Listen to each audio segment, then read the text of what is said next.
నమస్తే అండి. ఆ, ఏం పేరు సార్? పర్వతయ్యనండి. పర్వతయ్య గారు. ఏం చేస్తుంటారు మీరు? Retired post master. అచ్చా, రిటైర్డ్ పోస్ట్ ఆ, మాస్టర్. ఆ. సార్, ఇప్పుడు పాలకుర్తి నియోజకవర్గంలో ఉన్నాం ప్రస్తుతం మనం అయితే. సో మరి కాంగ్రెస్ ప్రభుత్వం వచ్చి 2 ఏళ్ళు దాటుతా ఉంది. సో ఎట్లా అనిపిస్తుంది మీకు పాలన పరంగా చూస్తుంటే? కాంగ్రెస్ ప్రభుత్వం వచ్చిన కాడ నుంచి ఓ రకంగా నడుస్తుంది, కానీ ఆమె సీనియర్ మనిషి కాదు. ఓకే. ఇప్పుడిప్పుడే వచ్చింది కాబట్టి కొంచెం ఓ, చేయగలుగుతుంది. ఇక రాను రాను చేయగలుగుతుందేమో అనేది నాకు అభిప్రాయం. మీ అభిప్రాయం. అభిప్రాయం సో అంటే ప్రధానంగా మరి ఇక్కడ పాలకుర్తిలో ఎట్లుంది సార్? అంటే అభివృద్ధి విషయంలో చూసుకున్నా ఏమైనా మార్పులు ఏమైనా అయినాయా? అభివృద్ధి మార్పులు కొంతవరకు బాగానే ఉన్నది అనుకోండి. ఎందుకంటే కొన్ని పనులు తప్పనిసరిగా అయ్యేటి తప్పనిసరిగా అవుతున్నాయి. కొంచెం ఏదైనా కొంచెం పెండింగ్లో ఉన్నాయి, కవి లేట్ అవుతున్నాయి అంతే తప్ప ఏం లేదు. కొంచెం వెనక ముందు అయినా తప్పనిసరిగా అవుతున్నాయి అనేది నా అభిప్రాయం. అంటే పథకాల విషయంలో ఎట్లుంది సార్? అంటే ఎమ్మెల్యే పథకాల విషయంలో ఓ రకంగానే ఉన్నది. ఎందుకంటే అది మనం ఇది చెప్పేటట్టు లేదు. ఎందుకంటే అందరికి ఒక్కసారి కావాలంటే యాడ్ నుంచి వస్తాయి. కొంచెం వెనక ముందు అవుతుంది అని అంటే ఇంటలేరు జనం. నాకు ఇప్పుడు కావాలంటే యాడ్ నుంచి వస్తాయి. డబ్బులు లేవంటారు, అప్పులు అయినాయి అంటారు. ఇప్పుడు డబ్బులు అయితే ఉండొచ్చు. దాంట్లో మనం ఒక్క కుటుంబం ఆలోచించుకోరాదు.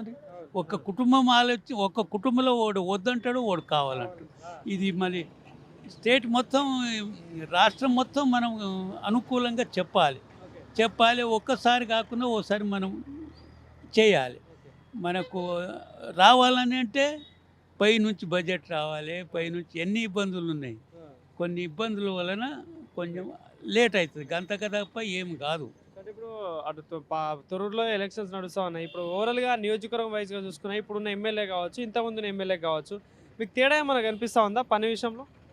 పని విషయంలో చేసేటివి మాత్రం ఎమ్మెల్యే ఎలిజిబుల్లో ఉన్నటువంటి పనులన్నీ నడుస్తూనే ఉన్నాయి. కాకపోతే కొంచెం వెనక ముందు, అంతకన్నా తప్ప ఏం లేదు.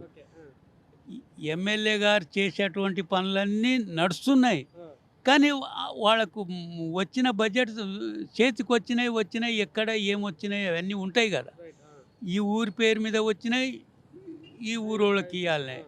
అందు గురించి కొంచెం వెనక ముందు అని వస్తాయి తప్పనిసరి. ఇప్పుడు ఈ ప్రధానంగా టౌన్ కాబట్టి డెవలప్మెంట్ కావచ్చు, ఇప్పుడు ఈ ప్రధానంగా విలేజ్ ఏరియాలలో ఇంద్రమ్మ ఇల్లు అనేటివి కావచ్చు, ఇప్పుడు ఈ సన్న బియ్యం, ఈ ఫ్రీ కరెంట్ కావచ్చు, వీటన్నిటి విషయంలో ఎట్లా ఉంది సార్ ప్రజలు? ఇవన్నీ జనంలో సన్న బియ్యం అనే అభిప్రాయం మంచిగానే ఉన్నది.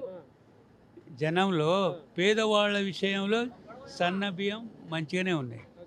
ఎందుకంటే వాళ్ళకు సన్న బియ్యం షాపులో కొనాలంటే రేట్ ఎక్కువ అవుతుంది కాబట్టి వస్తున్నాయి. కాబట్టి ఏదో ఇక పెద్ద ఫ్యామిలీ ఉంటేనేమో కొంచెం ఓ రకంగా ఉంటుంది. ఇది 4 రోజులు తింటారో 4 రోజులు తక్కువ, అంతకన్నా ఎక్కువ ఏం కాదు అనుకో. అప్పటి వాళ్ళకి కష్టం ఉండదు అన్నట్టు. ఇవి రాకముందు ఎంత ఇబ్బంది ఉండదు, ఇప్పుడు అంత ఇబ్బంది ఉండదు అన్నట్టు. కరెంట్ బిల్లు విషయంలో మళ్ళీ ఓకేనే ఉన్నది. ఏమంత పెద్దగా ప్రాబ్లం ఏం లేదు. అంటే ఇప్పుడు ఈ కొన్ని పథకాలు అంటే పెన్షన్ కావచ్చు, ఇవన్నీ కొన్ని అవ్వలేదు. సో ఏంటి ప్రభుత్వంపై నమ్మకం ఉందా చేస్తారని? పెన్షన్ పథకాలు కొంతమందికి పెంచారు, కొంతమందికి పెంచలేదు. కాబట్టి ఆ విషయంలో కొంతమంది అయ్యో మాకు పెంచలేదు, మాకు చేస్తానని చేయలేని అదొక్కటి అభిప్రాయాలు ఉన్నాయి. కానీ ఇక అక్కడ ఎట్లాంటి ఇబ్బంది ఉన్నదో మనకు తెలియదు.